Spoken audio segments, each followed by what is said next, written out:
ಆತ್ಮೀಯ ವಿದ್ಯಾರ್ಥಿಗಳೇ, ತಮಗೆಲ್ಲ ಮಹಾಂತ್ ಮುದ್ದನ ಯೂಟ್ಯೂಬ್ ಚಾನಲ್ಗೆ ಸ್ವಾಗತ. ಈ ಒಂದು ವಿಡಿಯೋದಲ್ಲಿ ನಾವು ಆದರ್ಶ ವಿದ್ಯಾಲಯ ಎಂಟ್ರೆನ್ಸ್ ಎಕ್ಸಾಮ್ಗೆ ಸಂಬಂಧಪಟ್ಟ ಹಾಗೆ ಗಣಿತದ ಪ್ರಶ್ನೆಗಳನ್ನು ಡಿಸ್ಕಸ್ ಮಾಡೋದಂತ. ಈಗಾಗಲೇ ನಾ ಹಿಂದೆ ಪಾರ್ಟ್ 1 ವಿಡಿಯೋದೊಳಗಡೆ ಗಣಿತದ ಪ್ರಶ್ನೆಗಳನ್ನು ಡಿಸ್ಕಷನ್ ಮಾಡಿದ್ದೇನಂತ. ಓಕೆ ಸರಿ, ಇದು ಗಣಿತದ ಪಾರ್ಟ್ 2 ವಿಡಿಯೋ. ಯಾವ ರೀತಿ ಪ್ರಶ್ನೆ ಬರ್ತಾವ ನೋಡ್ರಿ. ಈಗ ನೆಕ್ಸ್ಟ್ ಕಂಟಿನ್ಯೂ ಆಗಿ 10ನೇ ಪ್ರಶ್ನೆ ಇದೆ. ಇಲ್ಲಿ ಚತುರ್ಭುಜಕ್ಕೆ ಎಳೆಯಬಹುದಾದ ಒಟ್ಟು ಕರ್ಣಗಳ ಸಂಖ್ಯೆ ಅಂತಿದೆ. ಏನ್ ಹಾಗಾದ್ರೆ ಕರ್ಣಗಳ ಸಂಖ್ಯೆ ಅಂತಂದ್ರೆ ನಿಮ್ಗೆ ಉತ್ತರ ಗೊತ್ತಿದ್ರೆ ನೀವು ಉತ್ತರವನ್ನ ಕಮೆಂಟ್ ಮಾಡ್ತಾ ಹೋಗ್ರಿ. ಸರಿ, ಏನು ಕರ್ಣಗಳು ಅಂದ್ರೆ, ಚತುರ್ಭುಜ ಅಂದ್ರೆ ಒಂದು ಚೌಕ ಅಂತ ಅನ್ಕೋರಿ. 4 ಬಾಹುಗಳಿರುವಂತ ಒಂದು ಆಕೃತಿಗೆ ಏನಂತ ಕರೀತಾರ? ಚತುರ್ಭುಜ ಅಂತ ಕರೀತಾರ. So the number of diagonals that can be drawn to a quadrilateral is, ಹೌದಾ? ಸರಿ, ಕರ್ಣಗಳು ಅಂದ್ರೆ ನಾವು ಒಂದು ಮೂಲೆಯಿಂದ ಇನ್ನೊಂದು ಮೂಲೆಗೆ ಏನ್ ಎಳಿತೇವಲ್ಲ, ಇವಕ್ಕೆ ಏನಂತ ಕರೀತಾರ? ಕರ್ಣಗಳು ಅಂತ ಕರೀತಾರೆ. ಎಷ್ಟು ಎಳಿಲಿಕ್ಕೆ ಸಾಧ್ಯ ಅದ? ನಾವು ಕೇವಲ 2 ಕರ್ಣಗಳನ್ನ ಎಳಿಲಿಕ್ಕೆ ಸಾಧ್ಯ ಇದೆ. ಹೀಗಾಗಿ ಇದರ ಉತ್ತರ ಏನು ಅಂದ್ರೆ 2. ಸರಿನಾ? 4 ಎಳಿಲಿಕ್ಕೆ ಬರುದಿಲ್ಲ. ಸೊ 2. ಓಕೆ. ಸೊ ಒಟ್ಟಾರೆಯಾಗಿ ಹಂಗಾರ ಒಂದು ಚತುರ್ಭುಜಕ್ಕೆ ಎಳೆಯಬಹುದಾದ ಕರ್ಣಗಳು 2. ಓಕೆ, ನೆಕ್ಸ್ಟ್ ನೋಡ್ರಿ 11ನೇ ಪ್ರಶ್ನೆ. ಒಂದು ಚೌಕಕ್ಕೆ ಎಳೆಯಬಹುದಾದ ಸಮಮಿತಿ ಅಕ್ಷಗಳ ಸಂಖ್ಯೆಯು number of axis of symmetry that can be drawn to a square is. ಏನು ಸಿಮೆಟ್ರಿ ಅಂದ್ರೇನು ಅಥವಾ ಸಮಮಿತಿ ಅಂದ್ರೇನು ಅಂತ ಮೊದಲ ನಾವು ತಿಳ್ಕೋಬೇಕು. ನಿಮಗ ಸಮಮಿತಿ ಆಕೃತಿಗಳು ಅನ್ನುವಂತ ಒಂದು ಟಾಪಿಕ್ ಇರಬಹುದು. ಅಲ್ಲಿ ನೋಡ್ರಿ, ಸಮಮಿತಿ ಅಂದ್ರೆ ಯಾವುದೇ ಒಂದು ಆಕೃತಿಯನ್ನ, ವಸ್ತುವನ್ನ, ವ್ಯಕ್ತಿಯನ್ನ 2 ಸಮಭಾಗಗಳಾಗಿ ವಿಂಗಡಿಸ್ಲಿಕ್ಕೆ ಬರ್ತಾ ಇತ್ತು ಅಂದ್ರೆ ಅದಕ್ಕೆ ಸಮಮಿತಿ ಅಂತ ನಾವು ಕರಿತೀವಿ. ಸರಿನಾ? ಉದಾಹರಣೆಗೆ ಮನುಷ್ಯನನ್ನ ತೆಗೆದುಕೊಂಡ್ರ ನೋಡ್ರಿ, ಮನುಷ್ಯನ ತಗೊಂಡ್ರ ಮನುಷ್ಯನು ಏನಪ್ಪಾ ಅಂದ್ರ ಸಮಮಿತಿ ಆಕೃತಿ ಒಳಗೆ ಬರ್ತಾನೆ. ಯಾಕಂದ್ರ ನಾವು ತಲೆಯಿಂದ ಮೂಗಿನ ಮೇಲೆ ಗೆರೆಯನ್ನ ಎಳಿತಾ ಹೇಗೆ ಬಂದ್ರೆ ಮನುಷ್ಯನನ್ನ ಸಮವಾಗಿ 2 ಭಾಗಗಳನ್ನ ಮಾಡಬಹುದು. ಅಂದ್ರೆ ಒಂದು ಭಾಗ ಹೇಗಿರ್ತದೆಯೋ ಇನ್ನೊಂದು ಭಾಗನು ಆಸ್ ಇಟ್ ಈಸ್ ಹಾಗೆ ಇರಬೇಕು. ಅದಕ್ಕೆ ಏನಂತ ಕರೀತಾರ? ಸಮಮಿತಿ ಅಂತ ಕರೀತಾರ. ಉದಾಹರಣೆ ಇನ್ನೊಂದು ಹೇಳ್ಬೇಕು ಅಂದ್ರ, ಬಟರ್ಫ್ಲೈ ಅನ್ನ ನೀವು ನೋಡಿರ್ತೀರಿ, ಕರೆಕ್ಟಾ? ಬಟರ್ಫ್ಲೈ ಇರತ್ತಲ್ಲ, ಆ ಬಟರ್ಫ್ಲೈ ಕೂಡ ಯಾವುದಕ್ಕೆ ಉದಾಹರಣೆ ಅಂದ್ರೆ ಅದು ಕೂಡ ಸಮಮಿತಿ ಆಕೃತಿಗೆ ಉದಾಹರಣೆ. ಆ ಬಟರ್ಫ್ಲೈ ಅನ್ನ ಅಂದ್ರೆ ಪಾತ್ರಗಿತ್ತಿ ಇರ್ತದಲ್ಲ, ಅದನ್ನ ಮಧ್ಯದೊಳಗಡೆ ನಾವು ಛೇದನ ಮಾಡಿದ್ರೆ, ಕಟ್ ಮಾಡಿದ್ರೆ, ಕತ್ತರಿಸಿದ್ರೆ ಈ ಎಡಭಾಗ ಮತ್ತು ಬಲಭಾಗ ಅನ್ನುವಂತ 2 ಭಾಗಗಳು ಹೆಂಗಂದ್ರೆ ಒಂದು ಭಾಗ ಯಾವ ರೀತಿ ಇರ್ತದೆಯೋ ಇನ್ನೊಂದು ಭಾಗ ಆಸ್ ಇಟ್ ಈಸ್ ಅದೇ ರೀತಿ ಇರ್ತದೆ. ಇವಕ್ ನಾವು ಸಮಮಿತಿ ಆಕೃತಿಗಳು ಅಂತ ಕರಿತೀವಿ. ಒಂದು ವಸ್ತುವನ್ನ, ಆಕೃತಿಯನ್ನ ಸಮವಾಗಿ 2 ಭಾಗಗಳನ್ನಾಗಿ ಮಾಡುವುದಕ್ಕೆ ಏನಂತಾರ? ಸಮಮಿತಿ ಆಕೃತಿ. ಒಂದು ಭಾಗ ಯಾವ ರೀತಿ ಇರ್ತದೆ ಇನ್ನೊಂದು ಭಾಗವು ಕೂಡ ಅದೇ ರೀತಿ ಇರ್ತದೆ, ಅದಕ್ಕೆ ಸಮಮಿತಿ ಅಂತ ಕರೀತಾರೆ. ಹಾಗಾದ್ರೆ ಒಂದು ಚೌಕ, ಈಗ ಒಂದು ಚೌಕವನ್ನ ಸಮಮಿತಿ ಆಕೃತಿಯನ್ನಾಗಿ ಮಾಡ್ಲಿಕ್ಕೆ ಎಷ್ಟು ಸಮಮಿತಿ ಅಕ್ಷಗಳನ್ನ ಎಳಿಬಹುದು, ಗೆರೆಗಳನ್ನ ಎಳಿಬಹುದು ನೋಡ್ರಿ. ಹಾಗಾದ್ರೆ ಹಿಂಗೊಂದು ಎಳಿಬಹುದಾ? ಈಗ ನೋಡ್ರಿ, ಸಮಮಿತಿ ಆಯ್ತಾ? ಮೇಲಿನ ಭಾಗ ಯಾವ ರೀತಿ ಇದೆಯೋ ಕೆಳಗಿನ ಭಾಗನೂ ಕೂಡ ಅದೇ ರೀತಿಯಾಗಿದೆ. ಸೊ ಮೇಲಿನಿಂದ ಒಂದು ಕೆಳಗೆ ಎಳಿಬಹುದಾ? ಎಸ್. ಈಗ ಈ ಭಾಗ ಹೇಗಿದೆಯೋ ಅದೇ ರೀತಿ ಈ ಭಾಗ ಇದೆ. ಇದೊಂದು ಸಮಮಿತಿ ಆಯ್ತು ಈಗ ಆಕೃತಿ. ಓಕೆ, ಇನ್ನೊಂದು ನೋಡ್ರಿ, ಇಲ್ಲಿ ಡಯಾಗ್ನಲ್ಸ್ ಎಳಿರಿ, ಕರ್ಣಗಳನ್ನ ಎಳಿರಿ.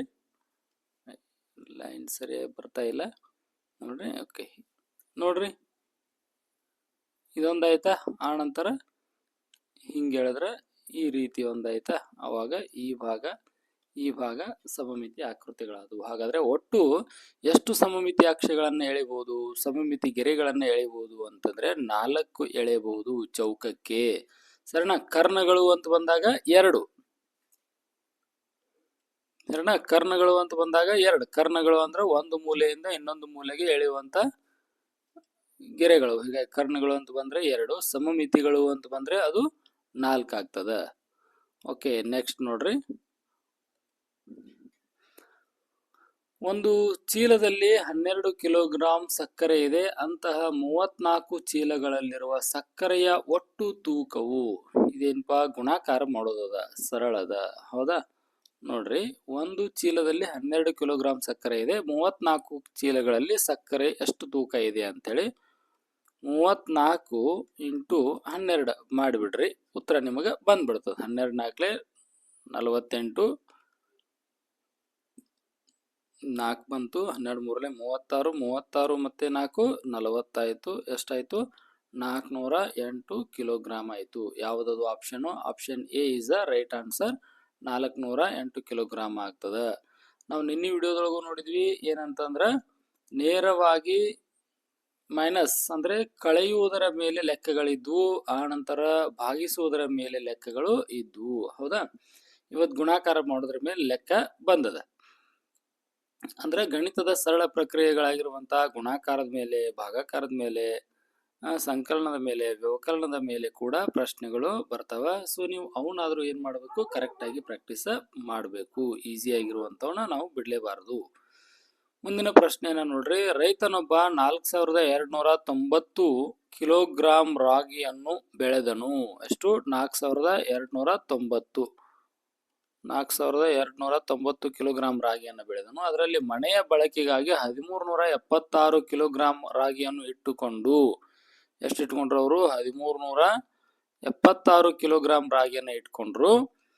ಹಾಗಾದರೆ ಅವನು ಮಾರಾಟ ಮಾಡಿದ ರಾಗಿಯ ಪ್ರಮಾಣ ಎಷ್ಟು? ನೋಡ್ರಿ, ಇಲ್ಲಿಯೂ ಸಹಿತ ಏನದ? ವ್ಯವಕಲನ ಅದ. ಇದು ಅವ್ರು ಬೆಳೆದದ್ದು ಎಷ್ಟು? 4290 ಕೆಜಿ. ಅದ್ರೊಳಗೆ ಮಣಿಗೆ ಇಟ್ಕೊಂಡಿದ್ದು ಎಷ್ಟು? 1376 ಕೆಜಿ. ಹಾಗಾದ್ರೆ ಈ ಮಣಿಗೆ ಇಟ್ಕೊಂಡದನ್ನ ಬಿಟ್ಟ ಉಳಿದದ್ದನ್ನ ಏನ್ ಮಾಡಿದಾರ? ಅವರು ಮಾರಾಟ ಮಾಡಿದಾರ. ಹಾಗಾದ್ರೆ ಅದರ ಪ್ರಮಾಣ ಎಷ್ಟು ಅಂದ್ರೆ ಈಗ 4290 1376 ನಾವು ಮೈನಸ್ ಮಾಡಬೇಕು. ನೋಡ್ರಿ, ಉತ್ತರ ಗೊತ್ತಾದ್ರೆ ಉತ್ತರವನ್ನ ಕಮೆಂಟ್ ಅನ್ನ ಮಾಡ್ರಿ. ಸರಿ, ಈಗ 0ದೊಳಗೆ 6 ಕಳೆಯಕ್ ಬರಲ್ಲ. ಅದ್ರ ಬದಲು ಏನ್ ಮಾಡ್ತೀವಿ? ಇದನ್ನ 10 ಅಂತ ಮಾಡ್ಕೊಳ್ತೀವಿ. 10ರೊಳಗೆ 6 ತೆಗಿತೀವಿ. ಎಷ್ಟು ಉಳಿತು? 4 ಉಳಿತು. ಇಲ್ಲಿ 10 ಮಾಡ್ಕೊಂಡದಕ್ಕೊಂದು ಕೈಲ ಇಸ್ಕೊಂಡಿರ್ತೀವಲ್ಲ, ಅದನ್ನ ಇಲ್ಲಿ ಕೊಡ್ತೀವಿ. ಈಗ 7 1 8 ಆಯ್ತು. 9ರೊಳಗೆ 8 ಹೋದ್ರೆ ಎಷ್ಟು? 1. ಹೌದಾ? ಎಸ್. ನೆಕ್ಸ್ಟ್ ನೋಡ್ರಿ, ಈಗ 2ರೊಳಗ 3 ತೆಗಿಲಿಕ್ಕೆ ಬರಂಗಿಲ್ಲ. ಇದನ್ನ 2 ಇದ್ದದನ್ನ ಇದನ್ನ 10ರ ದಶ ಎಸ್ಕೊಂಡು ಏನ್ ಮಾಡ್ತೀವಿ? 12 ಮಾಡ್ಕೋತೀವಿ. 12ರೊಳಗ 3 ತೆಗೆದ್ರೆ ಎಷ್ಟು? 9. ಇಲ್ಲೊಂದು ದಶ ಕೈಲ ಎಸ್ಕೊಂಡಿದ್ವಿಲ್ಲ, ಅದನ್ನ ಇಲ್ಲಿ ಕೊಡ್ಬೇಕು. 1 1 2 ಆಯ್ತು. 4ರೊಳಗೆ 2 ಹೋದ್ರೆ 2914 ಕಿಲೋಗ್ರಾಮ್. ಯಾವ ಆಪ್ಷನ್ ಒಳಗಿದೆ ನೋಡ್ರಿ?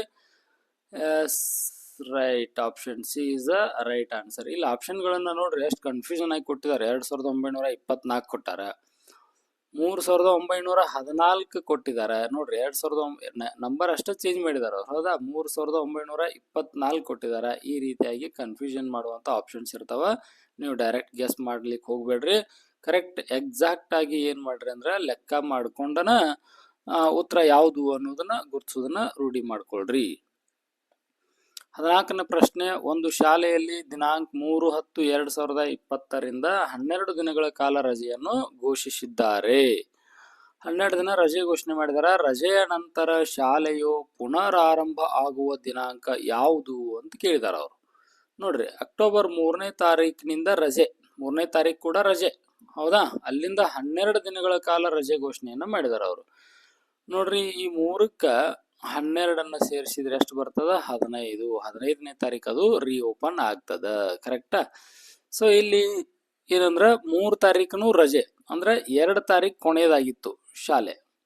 3 ತಾರೀಕನು ರಜೆ ಇರೋದ್ರಿಂದ ಈ 2ಕ್ಕ 12 ಸೇರಿಸಿದ್ರ, ಯಾಕೆ 12 ದಿನ ರಜೆ ಅಲ್ಲ, ಅದು 14 ಬರ್ತದ. ಹಾಗಾದ್ರೆ 14 ರಜೆ ಇರ್ತದ. 14ರ ನಂತರದ ದಿನ ಯಾವ್ದಪ್ಪ ಅಂದ್ರೆ ಅದು 15. ಅಕ್ಟೋಬರ್ 15 ಏನಾಗ್ತದ? ಸರಿ ಆಗ್ತದ. ಇನ್ನು ಏನ್ ಮಾಡ್ಬೋದು? ನಿಮ್ಗ ಇಂತ ಇಷ್ಟು ಸರಳ ಲೆಕ್ಕಗಳನ್ನ ಕೊಟ್ರ 2 ತಾರೀಕು ಸ್ಕೂಲ್ ಇರ್ತದ. 3ನೇ ತಾರೀಕಿನಿಂದ ರಜೆ ಅಂದ್ಮೇಲೆ 3 4 5 6 7 8 9 10 11 12 13 14 ಅಂತ ಹೀಗೆ ನೀವು ದಿನಗಳನ್ನ ಎನಿಸಿ ಕೂಡ ಉತ್ತರವನ್ನ ಕಂಡು ಹಿಡಿಬಹುದು. ಸರಿನಾ? ಓಕೆ, ಇಲ್ಲಿ ಉತ್ತರ ಏನು ಅಂದ್ರೆ 15ನೇ ತಾರೀಕಿಗೆ ಶಾಲೆ ರಿಓಪನ್ ಆಗ್ತದ. ಯಾಕಂದ್ರ 3ನೇ ತಾರೀಕಿನಿಂದ ರಜೆ ಇರ್ತದ. ಕೇವಲ 12 ದಿನಗಳ ಕಾಲ ರಜೆ ಇರ್ತದ. ಮುಂದೆ ನೋಡ್ರಿ,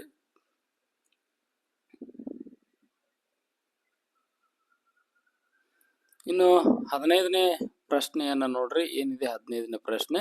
ಇಟ್ಟಿಗೆಯಲ್ಲಿರುವ ಒಟ್ಟು ಮುಖಗಳ ಸಂಖ್ಯೆ ಕೇಳಿದಾರ. ಒಂದು ಇಟ್ಟಿಗೆ ಅದೊಂದು ಘನಾಕೃತಿ, ಹೌದಲ್ಲ.